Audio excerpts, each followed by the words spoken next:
And when I thought about a leadership example that really shaped my leadership philosophy, it's actually not a positive leadership story. As I come up on 22 years, I am months away from retiring.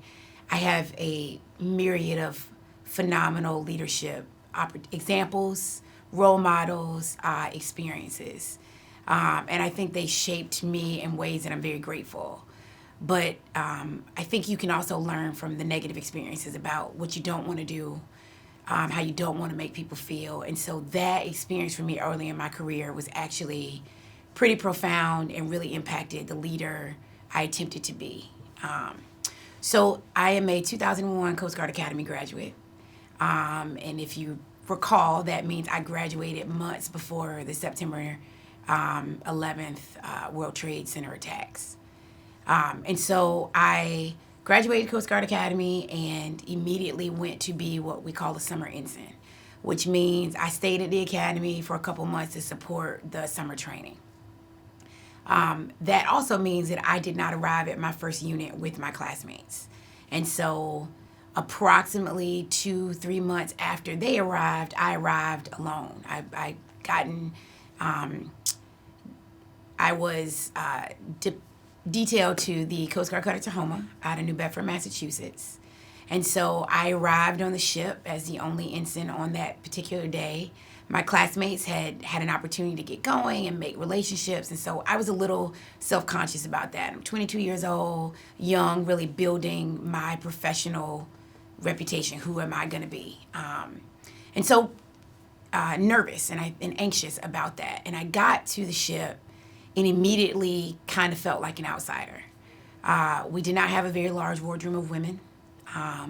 We also had a very small, the crew was a very small percentage of women and even less people of color. And so I felt that immediately. But in addition, I just didn't feel like I had a running mate. I didn't feel a part of that crew.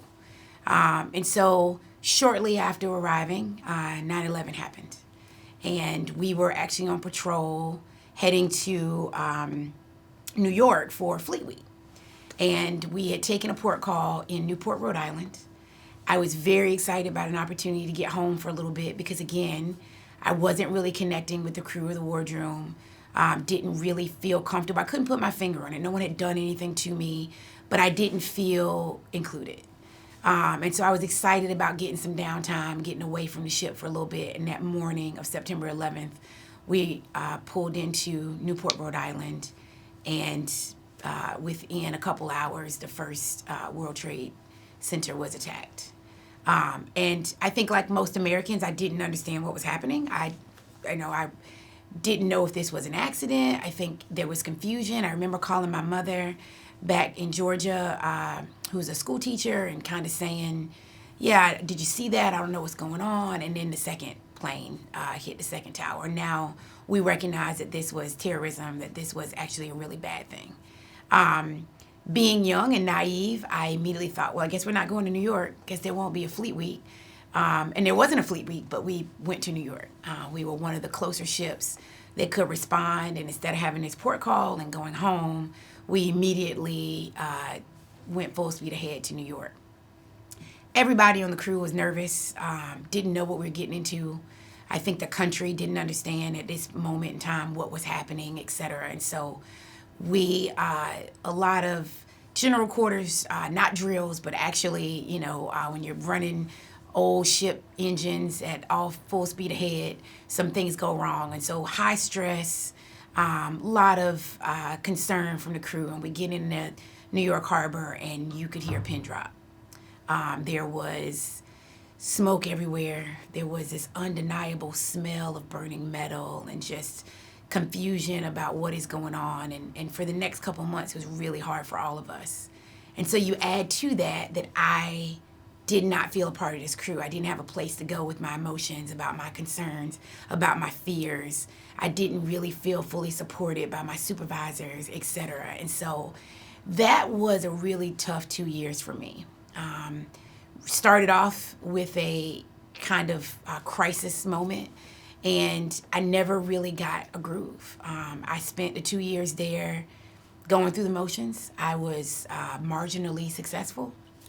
I met all the milestones, but I never connected with this career and with that cutter. And I think I look back and talk to shipmates and classmates who I don't think would have understood that I wasn't getting those feelings. And so I literally chose my next duty station with the expectation that I would be getting out. I selected a place where I could go to grad school and kind of find the next career. As luck would have it, or I am a believer, I think as God ordained for me, I went to New Orleans, Louisiana, and I connected. I immediately got involved at the recommendation of a officer who was a junior officer, but senior to me, recommended that I take part in the National Naval Officers Association. That is an organization that is an affinity group with the goal of professional development and mentorship for African American officers. In that group, I found support in family, not just at work, but in the community.